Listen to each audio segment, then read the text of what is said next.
asalaamaaleykum man la Adama Sambou responsable arrondissement missirah wadene aar sunu moomeel commune bi nag ñu ngi ko bokk ak missirah Makka Gent Paate man moom laa doon dox di xool jafe-jafe baykat yi doon déggante kilifa gi di Bassirou Ba mais jafe-jafe yi li ma ci gën a remarque wax dëgg neex yàlla baykat kay am nañ problème bi moom kenn mënu ko expliquer mu jeex tax na xale yëpp ñu ngi dem ci géej gi de pour dee wi parce que dimbale wuñu leen kër nga dugg fa benn saako engrais ñu bokk ñuy bay 10 hectares kon fan la ñuy dem maraîchage nga def ko ñu indi la facture yoo xamante ni ci ndox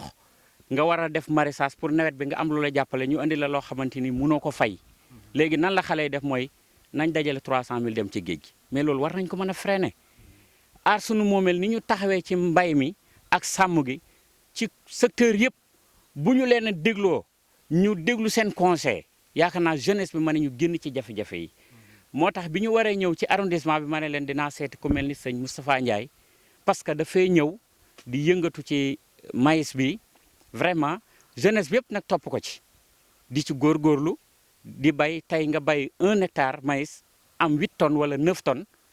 yaakaar naa bu ñu amee situation bu baax ak ay responsable yu baax ci état war nañ ci mën a génn mbaam sax boo ko lonkee boo amee 10 tonnes maïs am sa 3 millions kon am nga départ mais pourquoi léegi ndox mi ci biir suuf si ñu war a bënn ay forage ci àll bi solaire bi ñu ngi am naaj bu doy war ko mën a utiliser jeunesse bi toog ñu naan fii la non bu ñu doon def bourse 2 milliards personnes it du sotti nga naan xëyu ndaw yi xale yi ñu ngi tëdd ci biir kër yi nga di leen fay 60000 pour non weer nga naan léegi pour ñu bale dëkk bi mais ñëw ci àll bi mbay meeg sàmm gi nga defar ko moo ëpp doole boo ko defaree moo ëpp njëriñ mais ñi ngay fay commune Missirah maa ngi leen bàyyi ñu ngi fay 45 personnes ci commune bi 4 mois liggéeyuñu mais léegi lan mooy problème bi ministre bi mu am problème parce que loolu bu ñu ko defoon ci àll bi def ko engrais bënn ay forage def ko ay solaire nit ñi dem bayi mais ni Maroc mel dañ koy mer dañ koy man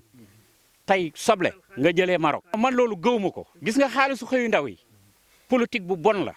te moo yàq réew mi nag buñ ko orienté ci mbay mi kenn dootul dem ci géej gi ñun am nañ suuf am nañ ndox bu neex lan lañ ko am problème yow xar sax boo ko bëggee da ngay dem Mali wala nga dem Mauritanie léegi carotte moo gën a yomb il faut nga dem Maroc ñu importer ko ñu andi ko mais kon ñun Sénégal fan lañ jëm problème lañ am. Bassirou Ba ñu ngi koy sant di ko gërëm vraiment aar sunu moomeel li ñu yor ci biir réew mi di ko doxal ci secteur yëpp bu ñu leen bàyyi xel réew mi dina dox wasalaamaaleykum wa rahmatullah